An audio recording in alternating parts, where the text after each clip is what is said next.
My name is Sasha Carlson. I am the Executive Director of the Association of Chartered Accountants in the U.S. I would like to introduce our panel this evening, where we will be discussing highly relevant topics to our members here in the U.S. and stakeholders from around the world.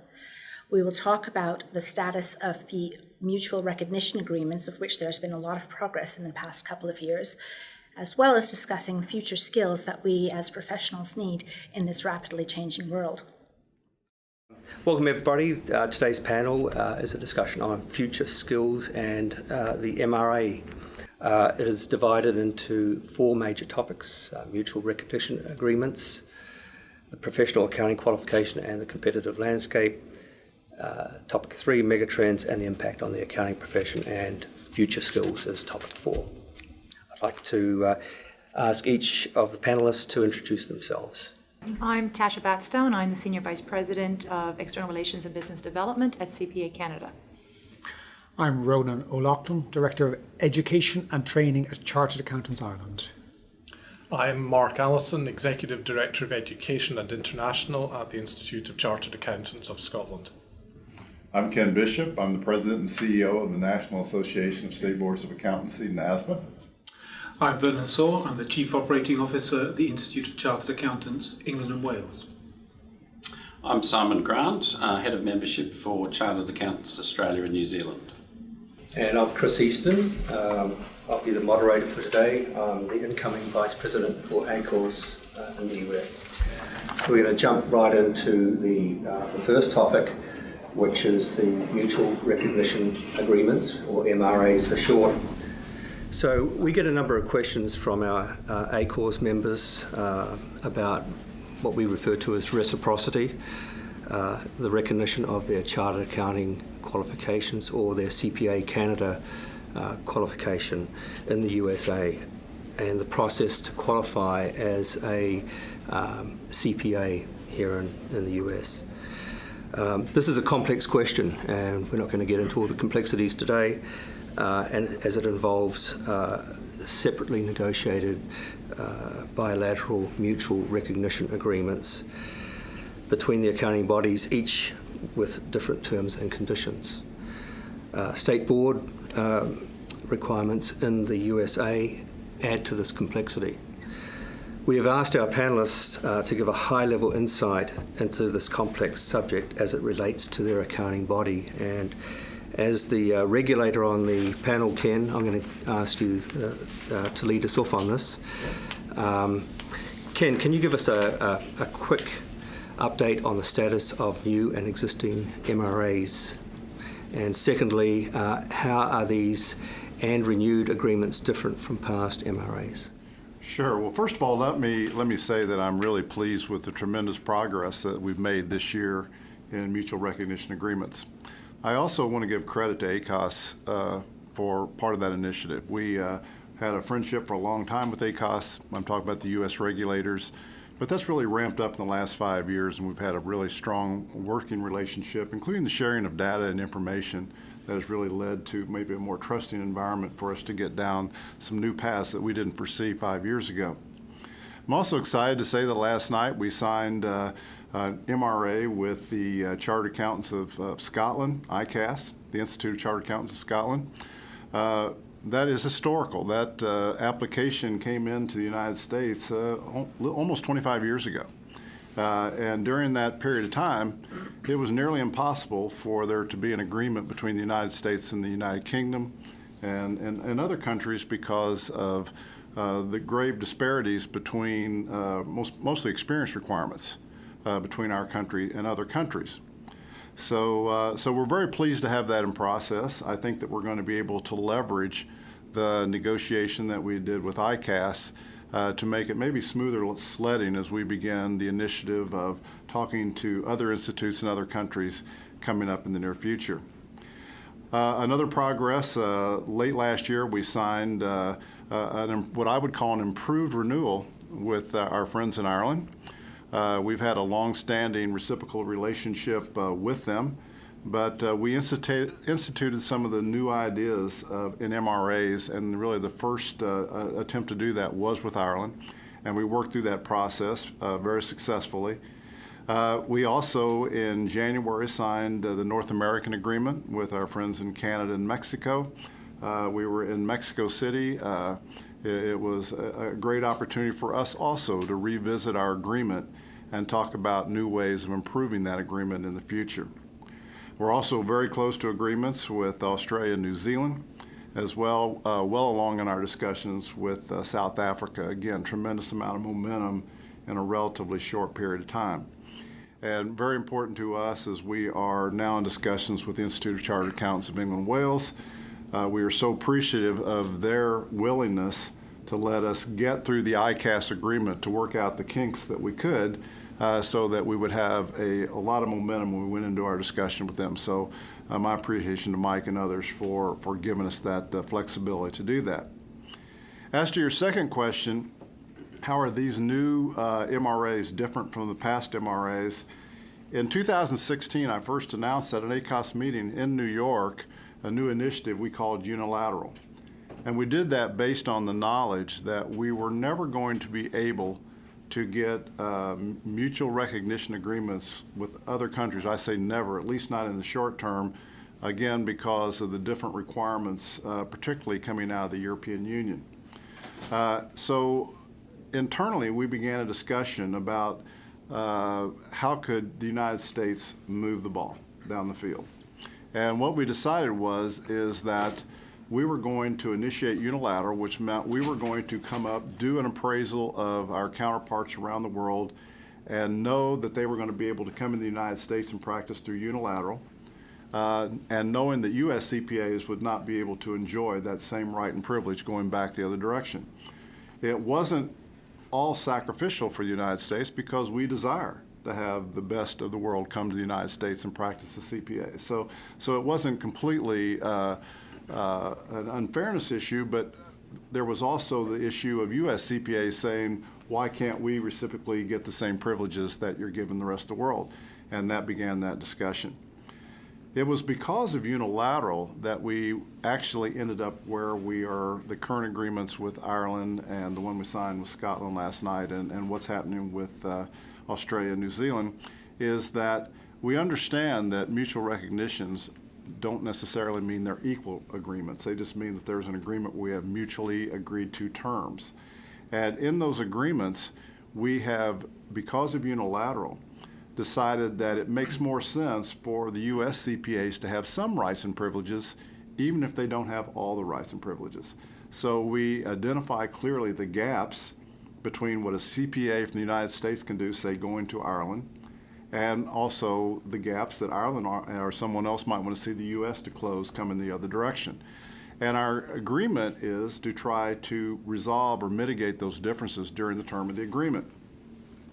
Now, I can tell you we had some people on our side that wanted those to be almost punitive in nature, in that we would put some type of sunset or some type of clause that said that if we don't want to achieve this, if we don't achieve this, then we will nullify the agreement. And I would not support that. I mean, we had already agreed to unilateral. We'd already agreed on the desire to have, the chartered accountants of the world to come to the United States and others. So it didn't make sense to put in the punitive clause, but we also know that if you have a trusting relationship with the people you have agreements with, you'd expect people to step up and do the things that we said we were going to try to do. And that's where we are. And we look forward to those discussions. So again, we know that changes with Brexit have altered the conversation some in the UK. Right now, most of the exclusions that won't allow a more balanced reciprocal agreement are because of some of the terms of the EU, and particularly in experience. And so we're also having discussions with the EU about how we can potentially mitigate that also through our State Department and others. So again, a lot of movement in the past couple of years, and significant movement is going to occur in the next year and the following year. So some of the things that we were talking about that I would use the word dreamed about 5 years ago or 3 years ago, particularly when we really put a commitment to moving forward, have now occurred, and it doesn't seem like the momentum is going to slow down anytime soon. So that's my answer. If there's any questions, I'd be glad to answer. Okay, well, thank you, Ken. I'm going to move on to Mark, and Mark, the new US ICAS MRA has, as Ken described, significant gaps in practicing privileges for US CPAs practicing in Scotland and the UK. How does Scotland intend to address the state's intent to mitigate these gaps during the term of the agreement? Ken, thank you very much for your opening comments. The mutual recognition agreement that we signed yesterday has at least 25 years history, but actually we had files in ICAS going back to 1961 of initial conversations, which I'm pleased to say was actually before I was born. Some people think that's when I joined ICAS. We've had a hugely positive response. We did a soft launch to some of the large employers in early February, and we've had over 30 people already respond to that. And yesterday, when we made the announcement, we've had 20 inquiries. These inquiries have come from US CPAs who are based in the United Kingdom and who've already been working in the UK as audit partners, but not being able to actually sign certain particular audit reports. So we already have evidence that there will be US CPAs benefiting from this agreement very, very quickly. Equally, we have a number of very interested members in North America who have been contacting us. So we think this is hugely positive. I think the main approach that we took to the review was to use the principle of substantial equivalence. And substantial equivalence is very important when you're looking at two very different education and qualification systems. Because my institute, ICAS, has direct control over a number of aspects of the programme. And equally, AICPA and NASBA have direct control over a lot of aspects of the total US programme. But all the organisations have some areas where they have less than direct control. And I guess when I look at the US education example, the US universities are very much standalone, accredited by national bodies, and AICPA and NASBA very much rely on the national system.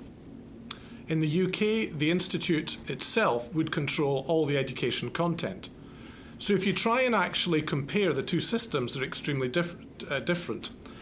When we then look at practicing rights, we then come into the issue that ICAS does not have as much control over practicing rights as our friends in NASBA and AICPA collectively do. So what we had to do in the UK was to try to exert influence over the UK government's position. The UK government carried out a line-by-line review against the European Union directive enacted in the UK Companies Act. And for much of that line-by-line review, they were happy to take ICAS's substantial equivalence assessment. But on certain areas, the UK government review, guided by their lawyers, was that there had to be an exact compliance with the Act. And as Ken mentioned, this exact compliance is in relation to some practical experience requirements. What we've agreed to do is a number of different features. Firstly, we're going to use the opening of the Brexit discussions as an opportunity to consider again whether we can open up the substantial equivalency of US experience. I tried very hard to use the argument that US auditing standards and the auditing standards used in the UK were substantially equivalent, and therefore the work experience gained in North America is, in my view, substantially equivalent to the work experience gained in the European Union. That, however, doesn't meet the line in our Act. Brexit changes that because the UK government has made it very clear that it is interested in trade discussions with many other countries now that the European Union will not be our major partner. And indeed, ICAS submitted to a UK parliamentary inquiry in November this year evidence to suggest that this was an unnecessary barrier, the matter in relation to US CPA's practical experience. And I was very pleased yesterday to find that one of the senior UK government ministers, Dr. Liam Fox, gave a very positive endorsement of our MRA signing yesterday. Liam Fox is the minister who's in charge of international trade and heavily involved in the Brexit conversations. His endorsement of what we've achieved so far, I think, will be a very important leverage for us to have further conversations. And indeed, I know his department have already reached out to us. In addition, I'm very positive that ICAW's discussions with NASBA and AICPA over the next few months will actually reopen this exact same hurdle that ICAS faced. And I think ICAW and ICAS together will have some very powerful arguments to take to the UK government. and I look forward to working with Vernon and his colleagues in seeking to achieve that. Although ICAS had the opportunity to move ahead with this agreement quickly, we did so with the full support of our colleagues in ICAW, and we look very much forward to them achieving a similar reciprocity arrangement in due course. Within the arrangement we have with AICPA and NASBA, we will have an annual review of the progress that we've made against the obstacles that you mentioned, and I'm very confident that in these annual reviews we'll be able to show to Ken and to his constituents that we are serious, that this is a long-term arrangement. Thank you, Mark. Ronan, I'm going to ask you to comment on Chartered Accountants Ireland and their MRA in the same question. Indeed, thank you. We've had an agreement with the AICPA and NASBA since 2003, and we were delighted to have that agreement, as Ken has already mentioned, renewed just last year. One of the different aspects of our agreement was that when we initially entered into our agreement, the ability to provide audit rights to US CPAs coming to Ireland was something that was within our gift to give and to make available to US CPAs coming to Ireland. Unfortunately, the EU Commission and the European Directive in that space, subsequent to that, meant that that is a bit a barrier for US CPAs. Nonetheless, I would highlight for the fact that within the agreement that we've signed with NASBA and AICPA, we have recognised and provided fast-track access to membership, practice rights, excluding audit rights. And more importantly, I think I would highlight the fact that we have agreed and we've already commenced engagement with the Irish regulator IASA, and we will then go to the European Commission, hopefully with NASBA and AICPA, to seek for them to reconsider this issue. Like a lot of these developments, they can become political very quickly. From my side, I see huge benefits to all sides to having greater mobility and recognition of qualifications. The world we're living in is global, and our members benefit from operating and being free to work at the highest level in all of the leading global financial markets. So really, as a professional body, we are committed to working with NASBA and AICPA in that, as with Scotland. And despite the challenges that Brexit and others may throw up, we think there are opportunities in there. So we're very committed to moving this forward. And like Mark, we very much welcome the recent development for Scotland and hopefully for England and Wales very, very soon. And we think this is all very positive for our members. And I would finally just to say, for the individual members who may be zoning in, who are considering going down this route, sometimes you can find at a local level you can run into slight speed bumps because some regulator doing their job, importantly as it is, might find some questions and so on. So one of the benefits of liaising with your own body and with the bodies here is that there are often clarifications, additional information. The first no may not necessarily be a problem. So it is always a matter of persistence and getting whatever information is required. And we certainly see huge benefits in doing that. Thank you, Ronan. I'm going to move on to Vernon. The ICAEW and the US IQIB have begun discussions towards developing a MRA. How will Brexit impact the terms of any resultant agreement, and what is the role of the FRC in the process? Okay, thank you, Chair. So we're very pleased, of course, that NASBA and the Scottish Institute have reached this agreement, because we're glad that the Scots took the first 25 years of the work, and we hope to settle in about 18 months. Well, so thank you very much. But on the serious note, it is a very important breakthrough for both sides, both here in the United States and for the UK, and I think it just demonstrates demonstrates how international the profession, the accounting and audit profession is. We work to international standards in financial reporting and auditing, although obviously there's a difference in terms of the financial reporting between the US and Europe. But we share so much in common that we're really pleased that this has taken place. We had a question there about how is Brexit going to affect this, and of course for those of us in the UK who are facing up to Brexit and its implications on so many fronts, if I had the answer to this, I think I'd be much sought after by the UK government on many other issues.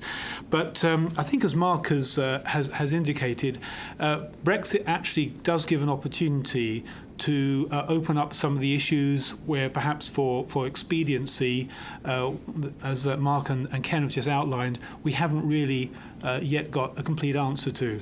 Obviously, from the point of view of members working in the UK, equivalence into Europe is a very, very important issue. But equally, equivalence into the United States is very important too. So I haven't got a complete answer. There has to be some kind of triangulation between those varying factors. But I hope that we will get through to an answer. Great. I'm going to move on to Canada. Tasha, Canada has signed a renewed MRA with the US and Mexico.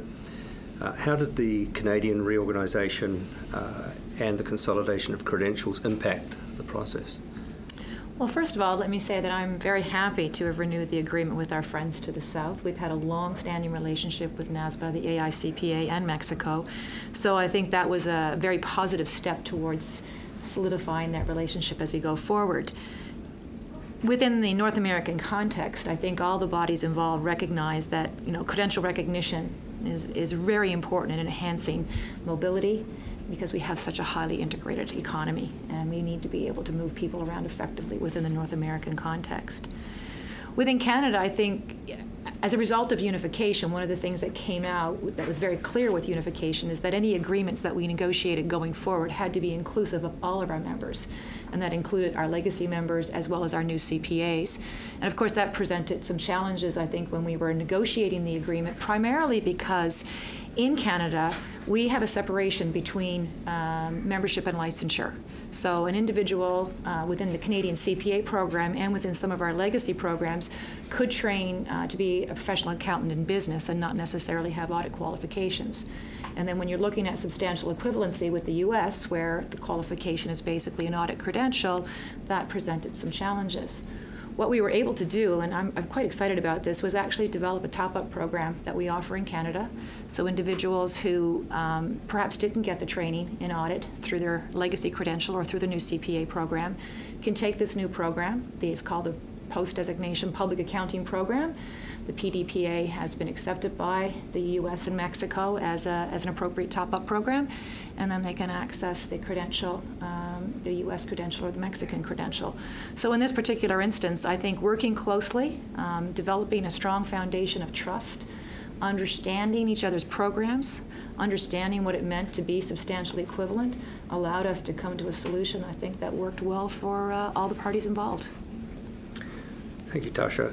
And finally, moving on to my home institute, Chartered Accountants Australia and New Zealand is currently working towards a renewed MRA. I took advantage of the initial one, thanks, with the US. How has the process changed from the previous agreement? Look, thanks very much, Chair. Yes, look, I don't know why it's taken Scotland 25 years and England hasn't even bothered to try. We've had a great relationship with North America for, to be honest, decades, as you can imagine, Chris. So we're currently in a renewal process in relation to ours, and it comes back to something that Tash just said about the Canadian Institute. We merged two organisations in 2013. So we have a legacy organisation as well, which is both our old qualification from Australia and the legacy qualification in New Zealand. So as we work towards our new agreement, which we're hoping will be approved in the April-May period, that brings together those legacy legacy programs, and then our new program going forward from 2013 to bring people into the frame to allow them to get their CPA designations over here. Our audit piece for the piece coming back from the North Americans coming back to Australia. Our ASIC, our regulator, is the one who issues the audit ticket. But to almost qualify to become an auditor in Australia, you certainly need to have done either one of the Accounting Bodies programs. So that certainly helps. The equivalence around all of that helps in that space as well around getting the audit ticket later on. It's really important that government to government talk to each other on these things. One of the great things about this accounting profession is mobility, and the ability for our young people and in the large firms to get opportunities to work overseas. And without our governments talking to each other around visas, and I'm very glad to say the American government has a wonderful visa program for Australians in terms of up to 3,000 people can qualify for an E3 visa, and that gets young people into this country. I was really privileged last November when we had a recognition award to one of our members in the United Kingdom, and he basically got up and said, and we don't get this thanks very often sometimes, I would really like to thank the organisation, the membership organisation where I qualified, which was in those days the Institute of Chartered Accountants in Australia, for the work they did in talking to the North Americans. I originally started my career in Australia.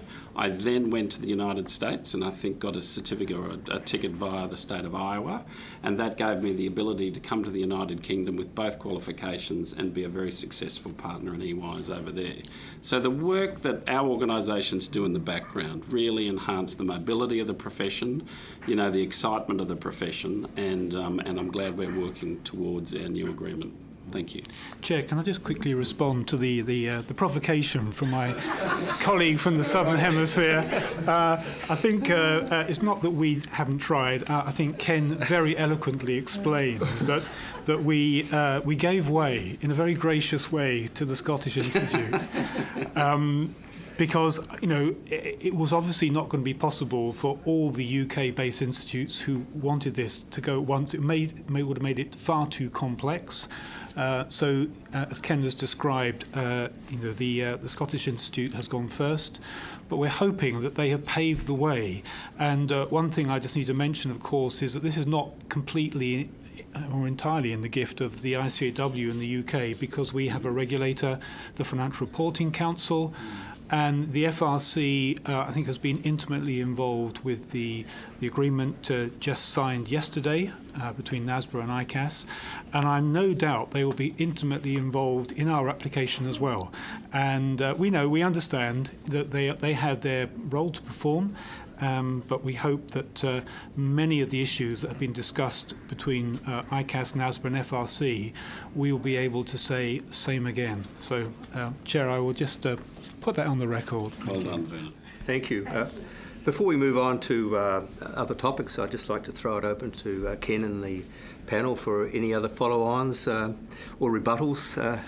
I think we've had enough rebuttals, so let me just say a couple things. I think that what I've heard here today and what our stakeholders who watch this video later have an opportunity to hear is going to be enlightening to our state boards of accountancy and regulators, the spirit and the trust in which we have entered in these negotiations, knowing that they were unbalanced at the front end.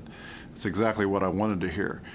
Simon just made a really good point about his specific life and career and the opportunities that regulators and institutes long ago having the foresight to look at mobility and knowing where global economy was going and what that did to him. I mean, I really believe that what we're doing is going to make the profession more attractive and more available to more young people coming in the profession all around the world, just because of the fact that it's going to accommodate the type of global economy and lifestyle that they're probably going to be interested in having.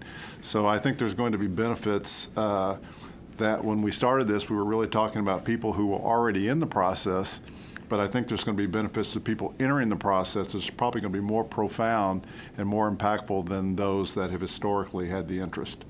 So I appreciate very much all your remarks. Okay. Any other comments on MRAs? Go ahead. Thank you. I think if we're looking forward and setting ourselves a challenge in this area, all of us at this table have signed either MRAs or RMAs with each other, with I think one minor exception, which will happen very soon, within the last 4 months. My own institute signed in November RMAs with all of the institutes at the table here, which will last for the next 5 years, and obviously then yesterday the MRA with the US. The RMA process, reciprocal membership agreement process that we have, is carried out on a multilateral basis. So we review each other's qualifications every 5 years, and we do that collectively. The discussions that we've just had have talked about a bilateral process. And I think it would be an interesting challenge if we set ourselves to consider, could we actually move towards a multilateral process involving the US and maybe other parties in time? Because one of the things that I certainly discovered in having done a lot of the work in the detailed US review is the convergence between the CA qualification and the CPA qualification in a number of really important features. And the huge work that the AI-CPA exam team, supported by their NASBA colleagues, are doing in the sophistication and the testing is really fantastic to see, and really helps a lot of the equivalence arguments which in the past have been quite tricky to deal with. If we similarly can make that degree of progress in the practical experience differences that we've discussed, then we will get to the point that all of the institutions on this table are very, very close together, and we may be able to head towards a multilateral approach eventually. Thank you. Anybody else? Okay. The next section takes a broader look at the accounting qualification in a more competitive landscape. So international accounting bodies and their members often comment on how to achieve mind share and what I call brand recognition of their qualification in their market. In the USA, the CPA qualification is well known and respected, and in fact is regulated to be the only recognised professional accounting designation. However, other qualifications like the MBA are heavily promoted and recognised as a path to senior management. And indeed, my own son has embarked on an MBA program. In the Asia-Pac region, I know the Chartered Accountant brand is or competes against emerging qualifications out of Southeast Asia and China. And in all markets, the profession competes against what I call unqualified providers. These are providers without any real professional qualification. So leading into our panel, there's a three-part question, which I'm going to ask Mark to kick off. What is the public perception of your brand in your market? And secondly, are there any competitive threats to the professional accounting qualification, again, in your market? And thirdly, what actions, if any, is your accounting body taking to promote your brand over other potential competing qualifications? Chris, thank you. CA and Chartered Accountant are effectively the two brands that ICAS would tend to use, and the perception is very good generally of CA and Chartered Accountant in our market. I think we get a challenge against that perception when we have occasions of corporate collapse and potential involvement of auditors or senior members having been involved in the management team. But thankfully, these are few and far between. And we have very, very few disciplinary cases against our members from one year to the next. With our members working in over 100 countries, members have been able to use the Chartered Accountant and CA qualification as a passport. And when they've worked in countries where CA and Chartered Accountant is far less recognised, such as in the US, the agreements such as we've just described very much help create the equivalence of CA where CPA is dominant or where ACA or other designations would be dominant. So I think I'm very positive about the brand as it stands at the moment. In looking to the second question, on terms of competitive threats, very few of our members resign, and less than 1% of our members have ever carried out any other designation. So we get around 50 members out of 22,000 have ever done an MBA. for instance, a tiny, tiny number. So the CA qualification seems to be the designation that creates the passport, the insurance, the way that they can carry out their careers. And that, I suspect, historically very much might come from being a UK-specific situation. I don't see a lot of competition in and around the chartered accountancy space by other accountancy bodies as such in the UK, but I am aware that the CFA Institute in the financial services sector has started to really make some interesting inroads into the UK, and that's certainly something we're looking at. I think the real challenge to the Institute is less other accountancy bodies, but actually employers not recruiting as many of the talented young people into chartered accountancy or other great accountancy qualifications in the future, and potentially recruiting people to undertake cheaper and shorter qualifications with no professional affiliation or designation. And I'm pretty sure we'll come on to that later on in the conversation. In relation to what our institute are doing around the brand and about that challenge, I think the most important thing our institute can continue to be is to be relevant in everything it does. So our curriculum must be relevant. We will come on this evening to talk about changes in the effect of technology and skills. Our examination system, our education delivery needs to be relevant, but the services we give our members must stay relevant. And if we don't achieve that, we will start to see member attrition. So I think it's a very interesting time looking at the challenges in the profession, but the challenges to me, and I'm interested to hear my other colleagues on the panel's view, don't seem to be coming from other accountancy bodies. They appear to be coming through some of the other mega trends that I think the panel might go on to discuss. Thanks, Mark. So just moving down the table then and cycling back up here. Ken, do you want to add anything? Sure. Well, I think I'm pretty much in concurrence with what's been stated, and maybe for different reasons. As the regulator at the table, I would tell you that we don't spend a lot of time thinking about competition. We think about public protection. But they are not really controversially different, because we believe having an adequate number of CPAs in the United States is a big part of public protection. Again, part of the welcoming of CAs coming to the United States. And the other part of it is that we believe that there's always going to be an attempt to use confusing or misleading credentials to try to somehow imply to the public that they have the level of education, training, and experience that a chartered accountant or certified public accountant have in the United States. And we're very protective of that. As the regulator, we regulate CPAs who either through culpability or competency have failures, but we also make sure that we are careful to make sure others don't try to put their nose under the tent and pretend somehow they're a CPA when in fact they haven't met the requirements to be a CPA in the United States. Another thing that's a little different in the United States is that we have a significant number of CPAs who in fact are MBAs. We have a lot of lawyers who are CPAs, we have a lot of MBAs who are CPAs, and more we're seeing even more diversity in the type of people in our profession. I sit on a board of directors for a college MAC program where 90% of our people that come into the MAC program do not have an undergraduate degree in accounting. They're engineers, economists, chemists, and they end up being CPAs in a world in the United States where we have changed the definition of a test to include a test as to the reliability of IT, sustainability, and other areas. We need the subject matter expertise that sometimes fall within other professions and other disciplines. So probably the biggest competition we have is for those bright students who are trying to be attracted to engineering and to other schools. So we have to make sure that we promote the profession.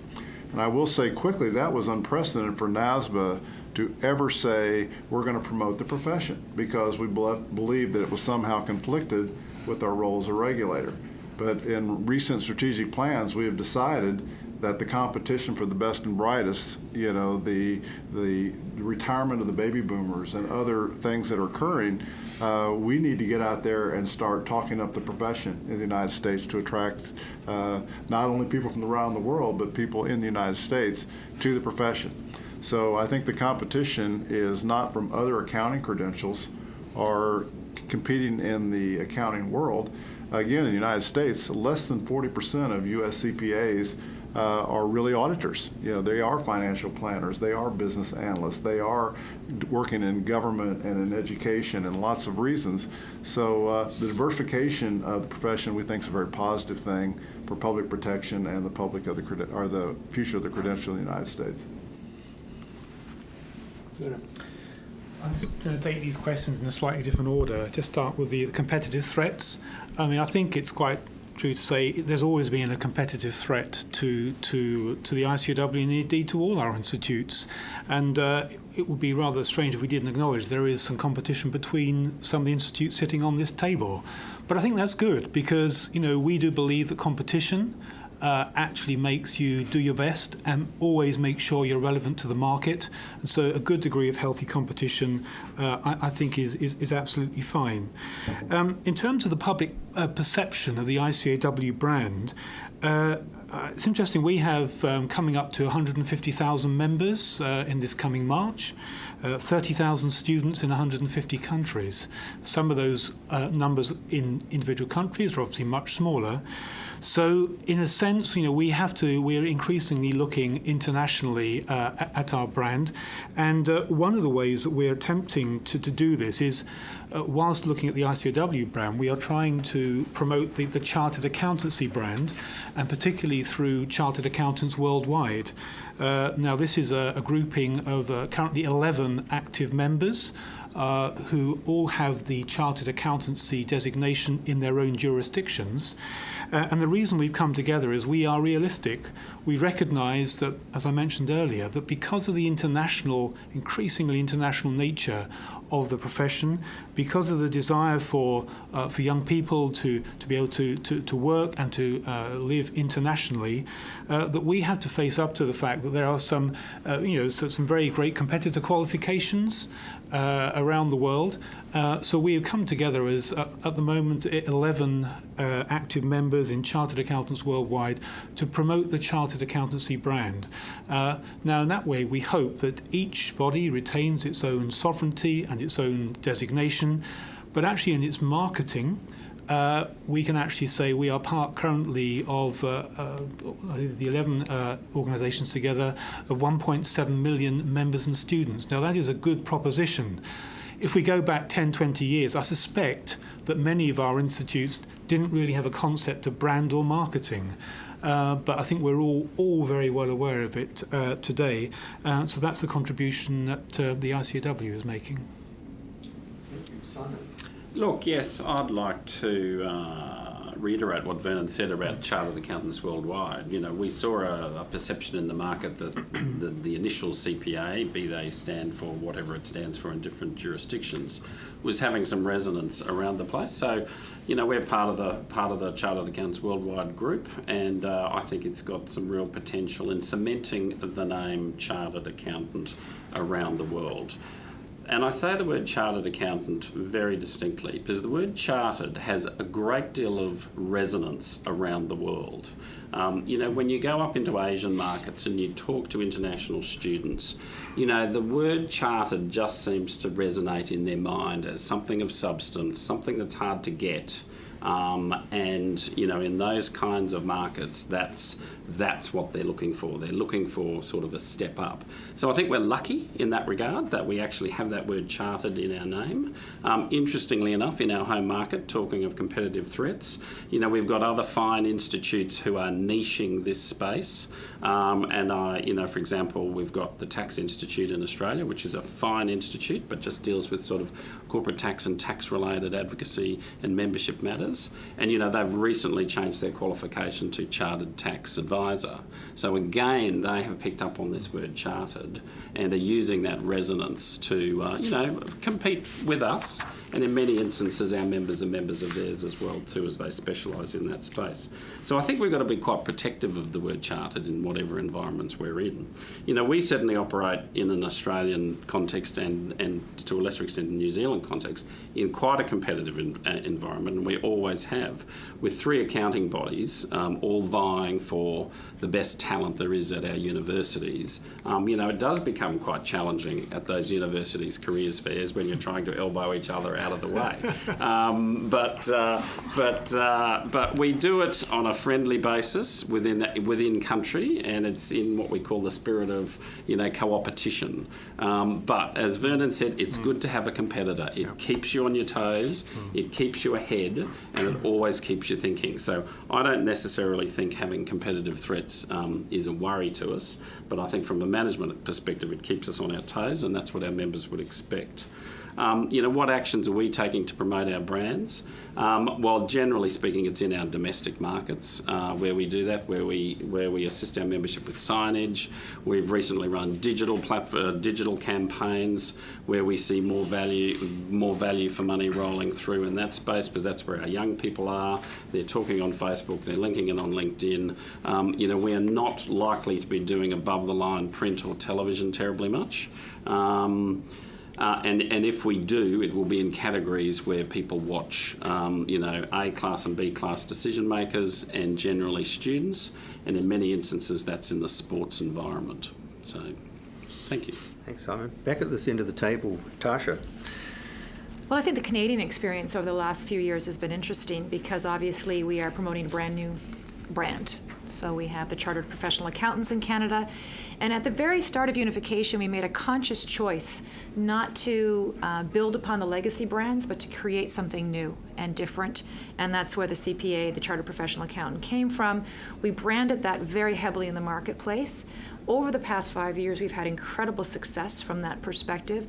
In fact, I was looking at some statistics the other day, and our unaided awareness campaign right now is showing us that we are in excess of any of the legacy brands. So in 5 years, we've managed to develop a brand that has more recognition than brands that were in effect for over 100 years in Canada. So I think that's a real testament to the work that our marketing and communications people have done over the past 5 years. The public perception of the brand is very high. One of the advantages coming out of unification was the fact that with one accounting body in Canada now, we definitely get greater recognition in the marketplace as being the accounting profession. It helps us in our discussions that we have with government. It gives us far more legitimacy in the space, and we're certainly seeing that in the kinds of stakeholder engagement that we're getting with a variety of different regulators, governments, and so on. Are there competitive threats? There's always going to be competitive threats. There's no question about it. For those of us who thought that we were going to eliminate competition in Canada through unification, there was a quick realization that there's always competitive forces out there. And again, as my colleagues on the panel have said, I think that keeps you honest, it keeps you focused, and allows you to continue to constantly be reviewing the environment to make sure that you stay relevant and that you're providing the appropriate training for your members. We see in Canada certainly students are obviously choosing other directions besides the accounting profession on occasion. There's some movement towards MBA. We're seeing a much stronger presence of the CFA in Canada. But we're also seeing, great interest in the STEMs area, so in science and technology, and a lot of our students are obviously moving into those areas. So we're taking steps to address that. We're taking steps to make sure that our competencies, that we're looking to make sure that we're covering the right competencies in our certification program, but also to make sure that our certification program is accessible to students. Canada's a big country, and the reality of it is you cannot just run programs in big centers. So we're investing heavily in online learning education and really trying to develop the sophistication of that online learning experience so students are getting the maximum benefit from being involved from that perspective. In terms of promotion of the brand, I think one of the interesting things that we're doing domestically is some really intriguing campaigns. Our most current campaign is about navigating change. And it focuses the role of the CPA not only as an accountant, but as a business professional, adding value in a business, not only from the finance function, but really as an integrated partner across the whole senior management team.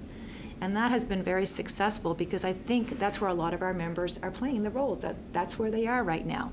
It's beyond accounting. And in fact, when you look at our vision, it is really to be the preeminent accounting and business credential. And so we're very heavily focused on that, and I think that is really helping us as we go out and promote our brand, both within Canada and internationally. So, Thanks, Tasha. yeah. Verna. I'd like to echo many of the ideas that have been already said. Our members would be primarily, about 70% of them are working in business, in leading roles, as CFOs, finance directors, chief executives, and so on. And as Tasha has said, adding, we believe, significant value. And that's one of the ways, and as Mark has alluded, when a public concern case arises, everybody in the profession is impacted by that. I think one of the strengths of the brand is the challenge that we put to our members to become members. And to me, one of the great things about meeting chartered accountants is we are generally very proud of our qualification.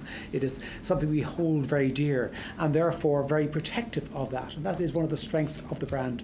And I think that is recognised both, as I say, what our members do in practice or in business.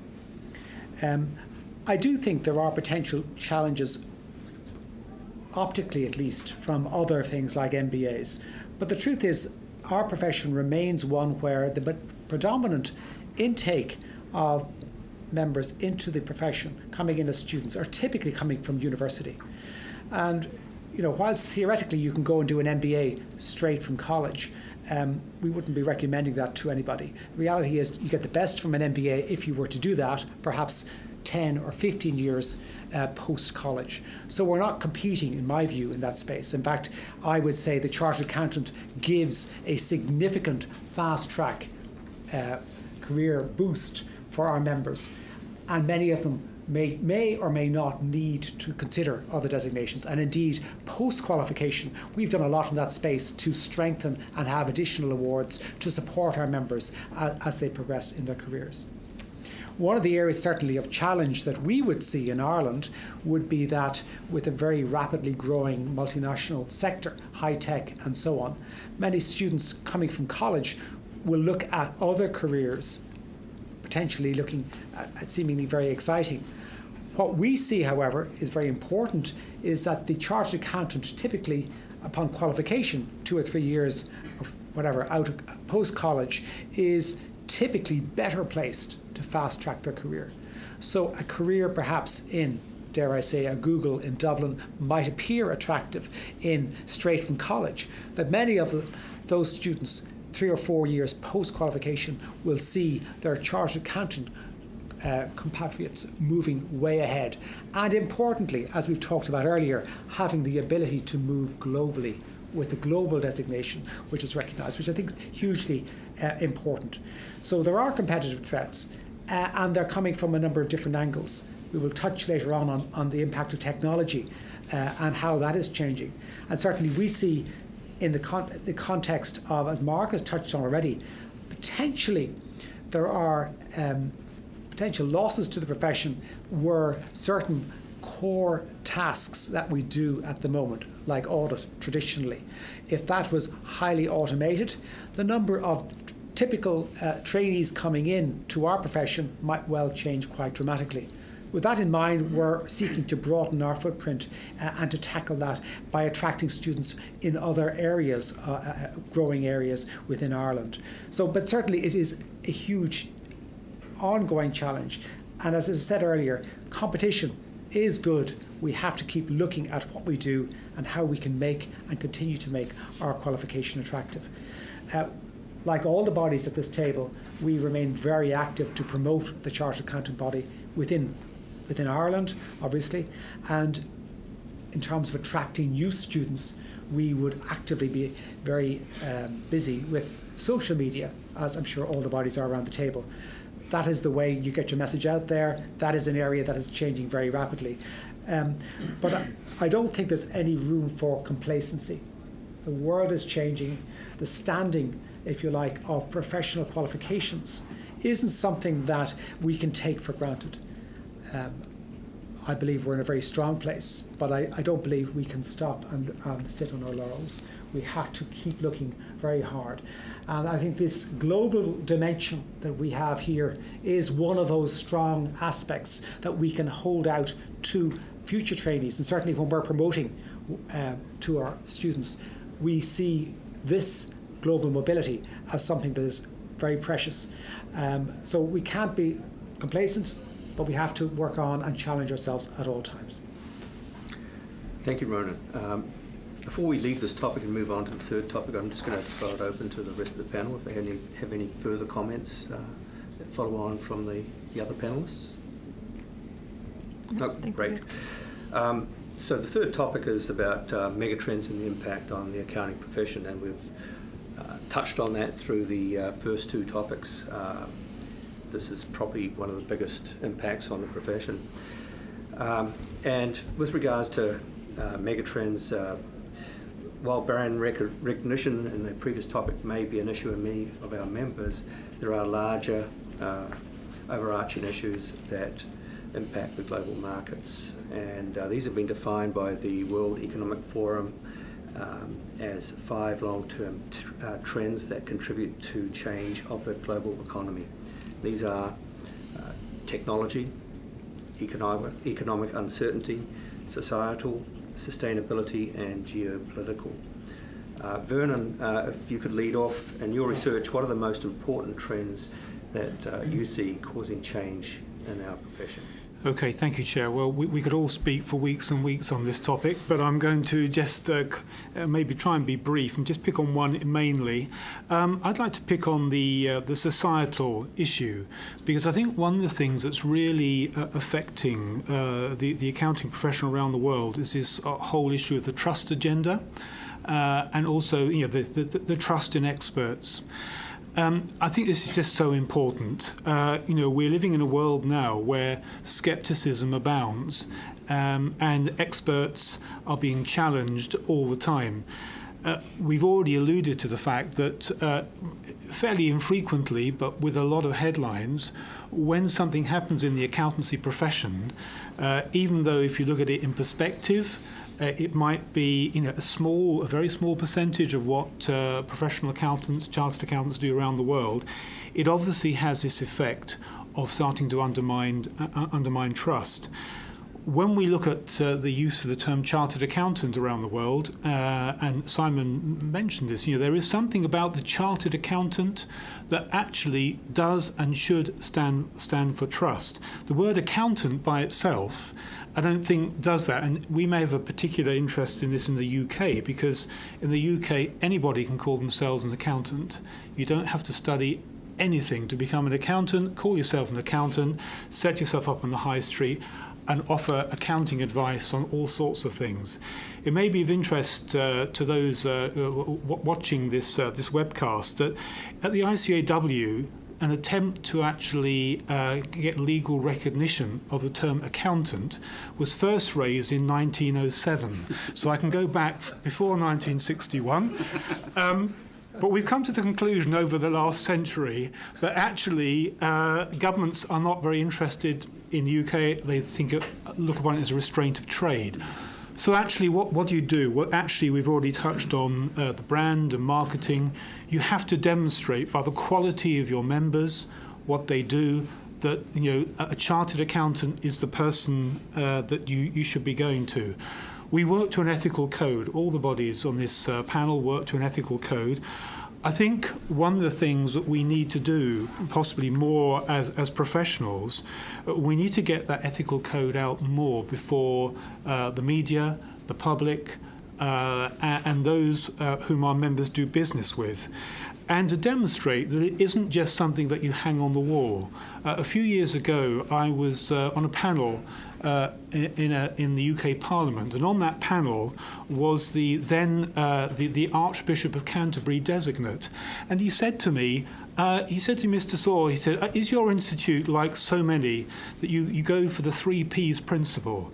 I said, what's the 3 Ps? He said, well, you produce an ethical code, you publish it, and then you pray that people will adhere to it. And I said to him, well, actually, Archbishop designate, we have a 4th P, we police it. And I think actually we need to be able to be much more upfront. Yes, there will be occasions when chartered accountants do not do the right thing. The important thing is to acknowledge that and to demonstrate that we have the public interest at heart, and that our procedures for dealing with errant members are transparent, clear, open, and that we will not tolerate deliberate misconduct. I think we've got a lot to do in this area to convince our markets, but I think it's absolutely fundamental if we're going to, in the future, never mind changes in technology, we can deal with those, but I think it's the public trust perception that is really our kind of Achilles heel at this particular point. Thank you. So, Simon.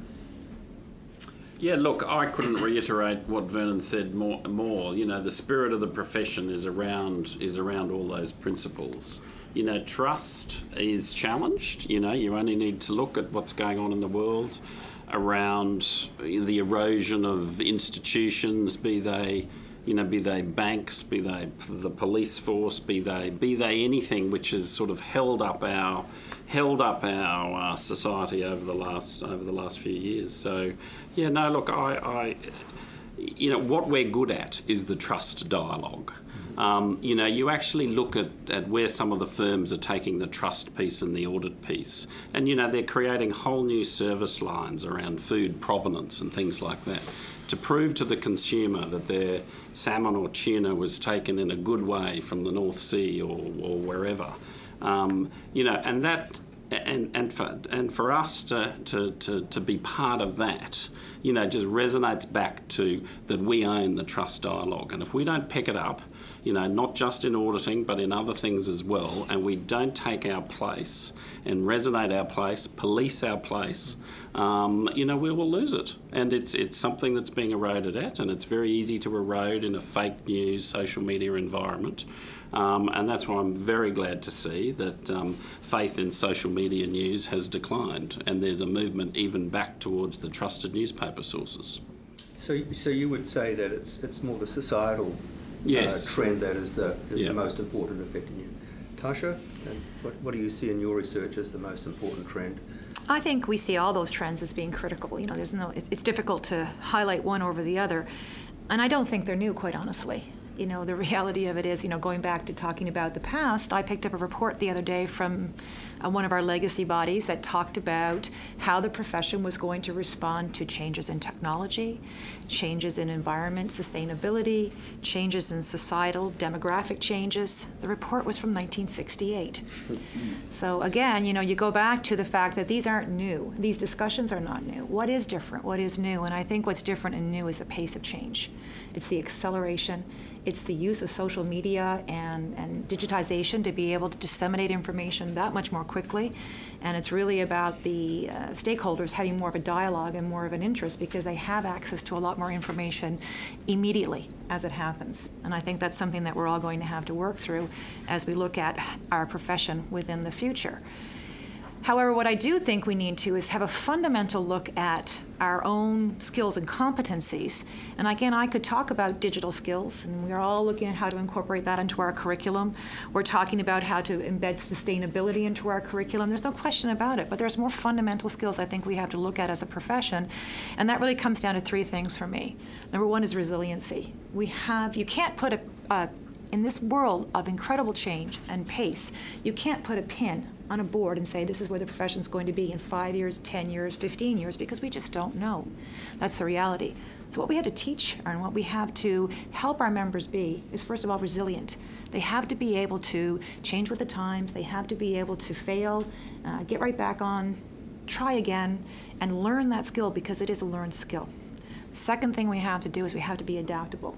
So we can't be fixed in our ways of thinking, we can't be fixed in our ways of doing, we have to be willing to change, and we have to be willing to manage that change effectively and help our members as they try to navigate that change that's happening. And the third thing that comes into play for me in that space is we have to be innovative.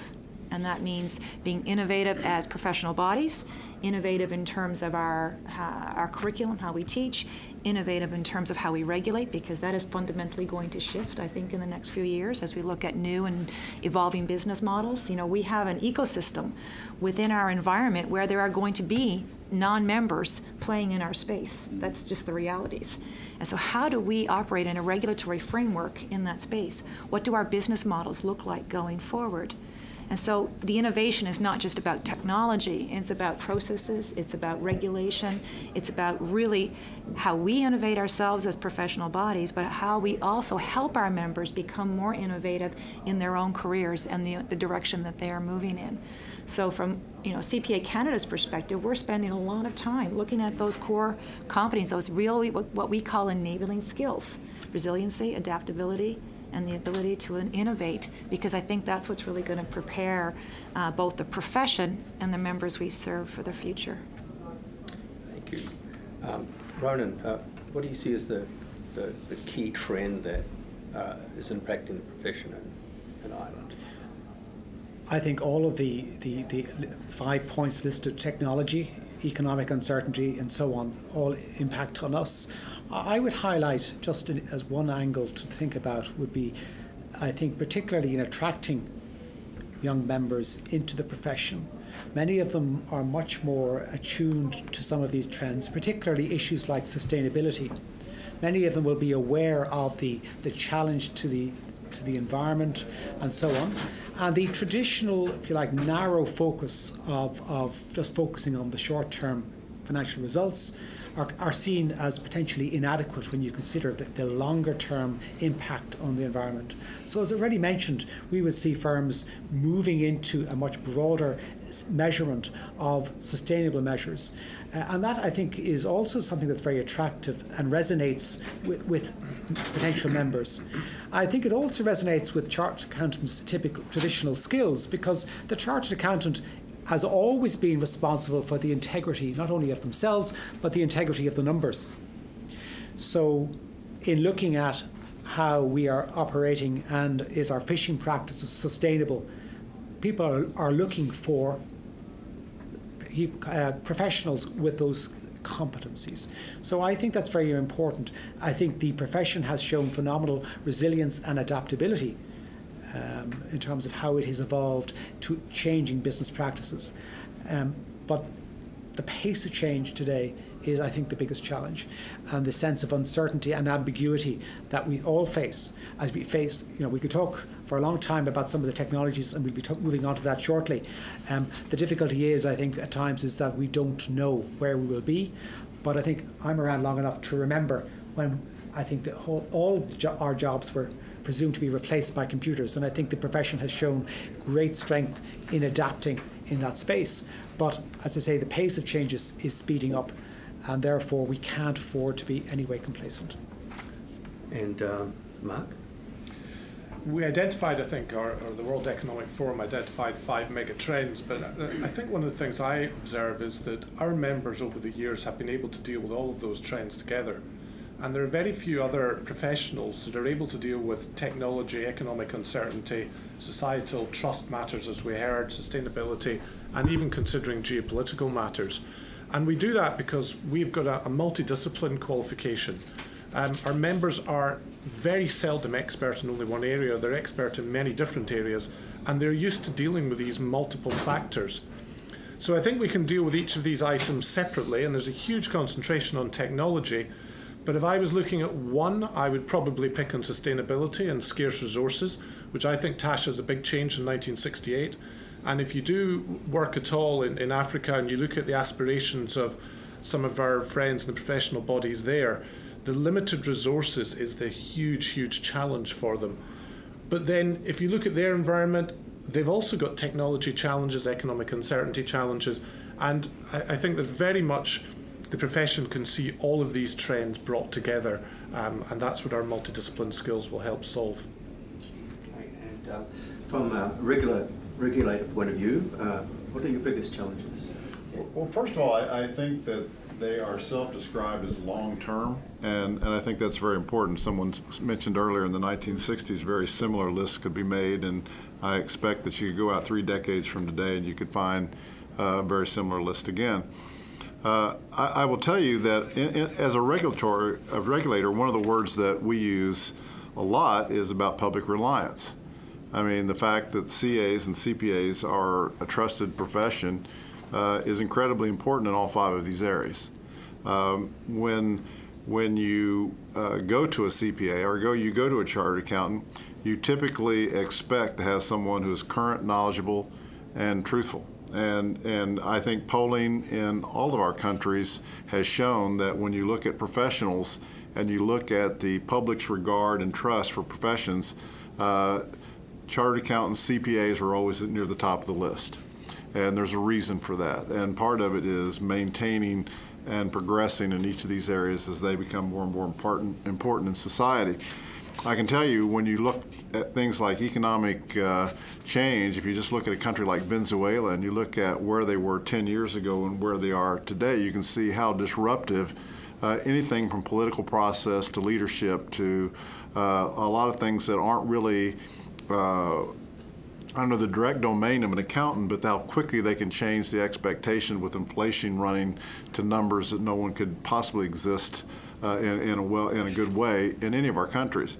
So I use words all the time when I'm speaking in state houses and before the U.S. legislation bodies. It's that the importance of having reliable accountants is really the underpinning of the financial wherewithal of the country. You know, it is a profession, and there might be competition, but the reality is it's that group of people who set the benchmarks and the measurements that protect us all from almost everything on this list. You know, in the United States, I was talking to one of the big firms yesterday. It's getting to be where a significant part of IT services in the United States are through big accounting firms. They certainly have a big part of sustainability measurement and monitoring in the United States. I know in Europe and somewhat in the United States, you're even starting to see more and more legal work done through an accounting perspective.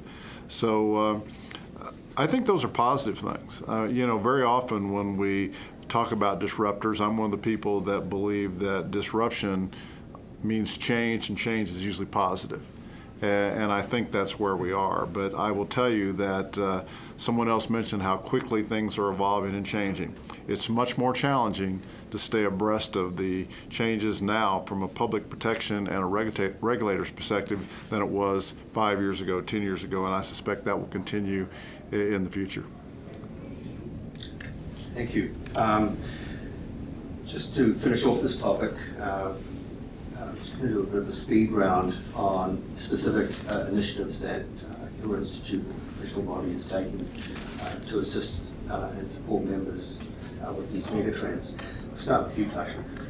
So I'm going to take the easy one. I'll take the technology one, being first to the post. We are taking a really deep look at our curriculum at all levels across the learning continuum. So from prerequisite education within universities and colleges to what we offer in our professional education program to what we provide to our members post-qualification. Because the reality of it is, you know, if someone was to ask me what keeps me awake at night, I'm pretty confident that our new CPAs coming out will have the technological skills that they need to succeed. What I worry about sometimes more is the more senior CPA who's in their career, who really doesn't have the opportunity to get good, solid learning around digital and technology and get those competencies and skills that they need, when in fact they probably got a 25 to 30 year, career horizon still ahead of them. So we're very focused on both what happens at the certification level and what happens post-certification and in part of our professional learning and development. So what we are doing is we're taking our curriculum, we're looking at a lot of topics specifically related to data literacy and data management. So that includes data communication, so data visualization, data risk management, looking at topics like privacy, like cybersecurity. We're looking at obviously AI, robotics, machine learning, AI systems design, risk management around controls, data integrity, how you apply professional skepticism to data. When the reality of it is that you just cannot necessarily trust every piece of data that's coming in to your environment, and how do you respond to that? How do you make sure that the data is appropriate and fit for purpose and allows good decision making? And so we're embedding that through our professional professional certification program. We are having conversations and we are developing curriculum to help our universities because, quite honestly, they're struggling as well with trying to embed this curriculum into their own programs. And we're also developing some pretty advanced certificate programs around data management and information management for our members post-certification. And that's all going to be happening within the next year. So we are investing financially very heavily in this space with the expectation that we're going to be able to help our members adjust to this new world. Ronan.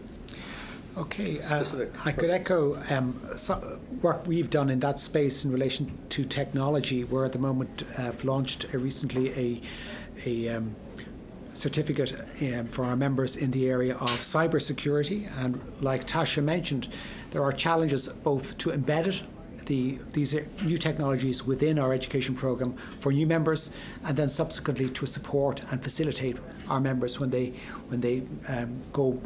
are in practice or working in industry over many years to keep abreast of many of these changes. But one of the other areas, I'm just moving the conversation along, I'm going to talk a little bit about is economic uncertainty, because probably the biggest economic uncertainty facing the profession, at least one of them from an economic perspective, is the advent of Brexit. And whilst as a profession we are probably unique between the UK and Ireland in the sense that we operate both in the United Kingdom, in the north of Ireland, and also in the Republic of Ireland. So we see Brexit from two perspectives. We deal with two regulators, two governments, two legislators, and so on. So Brexit is creating a lot of uncertainty and concern potentially for members. And it touches on some of the areas we've already talked about. So we're depending on the nature and the ultimate outcome of Brexit. And if it is a hard Brexit, and we don't necessarily know what form that may take, but potentially we could have students training, for example, in Belfast in Northern Ireland, who will not automatically be able to gain audit rights in the Republic, and vice versa. So historically, we've been able to have a relatively fluid situation in the context. So how are we dealing with that uncertainty? Well, one of the areas certainly at this table, we are working with my colleagues in Scotland and in England and Wales to lobby and explain the issues to government. And that's both government in the UK and in Ireland, as well as at EU level. So we're having to operate at a number of different levels. Clearly, from a profession's perspective, a development like Brexit could potentially put artificial barriers in place to the level of mobility and flexibility that our profession has historically had. That's something we feel very passionate about. Our firms feel very passionate about this and trying to retain that. So the jury is out as to where we'll end up, but we do believe that this is something that the profession has to work very, very hard. And in the context of issues like this, unfortunately, a professional qualification, a designation, accountancy, audit rights are typically not top of a regulator's perspective. So we have to work very hard to get our concerns and the benefits of what our members are doing further up the politician's agenda and help challenge that. Thank you. Mark. I'll just pick on one area, which is sustainability. The Global Accounting Alliance, which all the bodies on the table, our countries at the table are involved with, is starting a new project looking at the content of qualifications and its CPD that we all set out to our members in the area of sustainability. Next week, the education directors of the GAA group will be discussing this, and we'll be working with the Chief Executive Group over the next 6 months as this project continues. This is very much tied into the UN development goals and concern about scarce resources, and is the profession doing enough? My own institute is working in a number of areas similar to what my colleagues have mentioned, but I think we would also want to highlight the work on mentoring and in communications to connect with members, because we do think that members' skill sets, both as members of a team and skills of individuals, are going through a rapid period of change. And working with other colleagues who are dealing with this either in a mentoring capacity or in discussion groups and in global communities, we think is very important. Okay. Well, let me just say quickly, when I listen to the responses, one thing that comes to mind as a regulator is that there's got to be a new level of nimbleness and in the relationship between the regulator and the institutes and the profession. These changes are happening rapidly, and very often accountants are dealing with older rules, statutes, standards, policies that have been in place for some time, and typically legislation isn't nimble. And there's got to be a recognition of the fact that we have to be more nimble, we have to be more fast reacting, and we have to be able to make the changes that accommodate the things that are occurring naturally, I think, in the marketplace. Yep, thanks very much, Chair. So the ICOW, we are doing work around the UN sustainability goals, Sustainable Development Goals. Last autumn we launched a smartphone game, which was downloaded several tens, if not hundreds of thousands of times to get students, young people interested in the SDGs. We're working with the Natural Capital Coalition, Accounting for Sustainability, and also, as a number of the bodies around the table, we're working with the International Integrated Reporting Commission on integrated reporting. So that's a very quick summary of what we're trying to do. And Simon? Yeah, look, just quickly, it's really important that we just expose our membership to as many of these trends that are coming through. I'll give you an example which absolutely horrified me, which was when, and this robot has appeared on the Jimmy Fallon show, so please YouTube it. But we asked Sophia to come down and present to a group of our people in Canberra at one of our Leadership and Government Awards.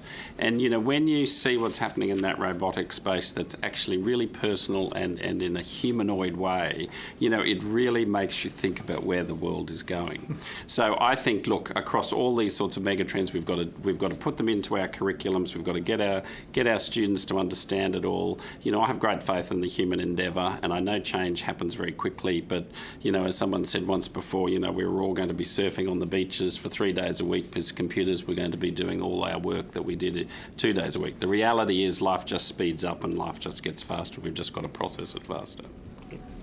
Thank you, Simon. In the interest of time, I'm going to probably skip through some of these subjects that we have already touched on and covered, so we may go off a little bit off the script here.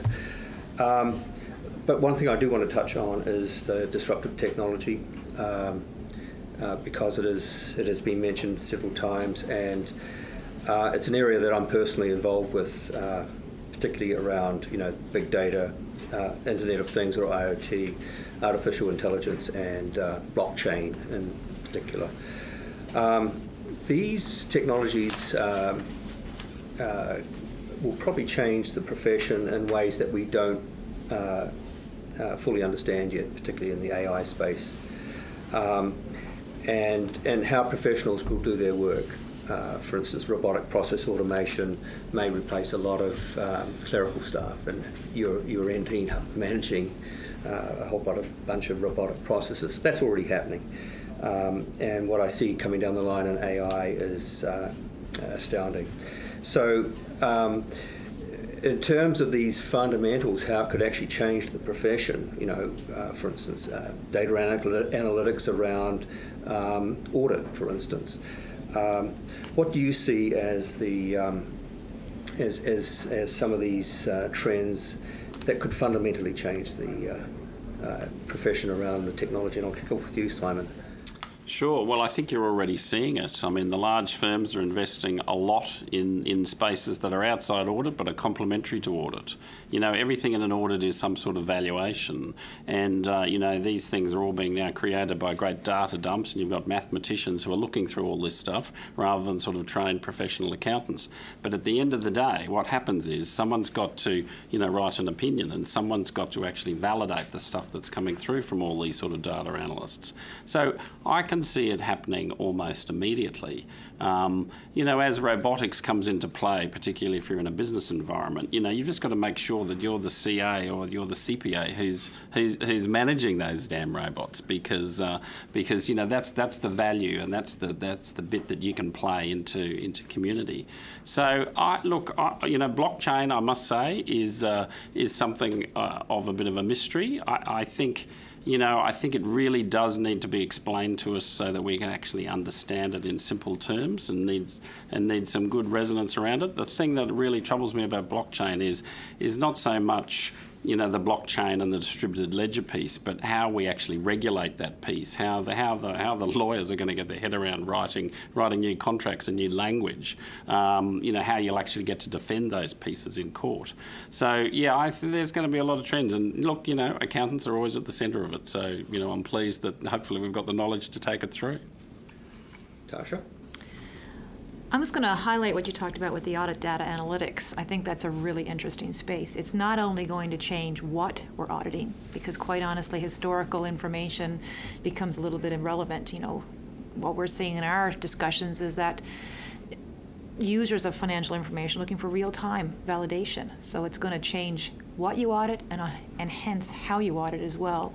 And those conversations are broad conversations to have. And I think that's the role the profession can play, is bringing in and bringing together all those stakeholders to look at that. So whether it's what kinds of questions an audit committee should be asking of their auditor in terms of how they're going to use data analytics, whether it's how the CFO prepares for a world where the information that they're producing is going to be subject to a data analytic kind of review in terms of doing an engagement, and of course the kinds of skills and competencies that auditors are going to need, those technological skills that they're going to need to be able to conduct those kinds of engagements is going to change. As will the reliance, and Simon, this is what you alluded to, as will the reliance that we have to place upon other players within our ecosystem, whether that's mathematicians, IT experts.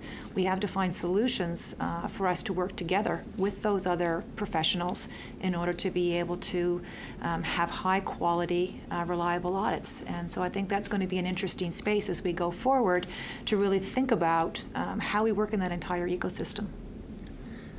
And Verna? We are living, as I said earlier, in unprecedented change. There are huge opportunities that throws up. Just last week I was reading in relation to the impact of artificial intelligence, the risk in the context of artificial intelligence of people from a fraudulent perspective, perhaps undermining or challenging or using this as a way to misuse systems. Obviously, traditionally, the chartered accountant has played a significant role in the context of validating and maintaining and overseeing the integrity of the information. I don't think that's going to be any different going forward. The nature, as Tasha touched on, of what we do, and particularly how we do it, is going to change. The tools that we have available to us will change.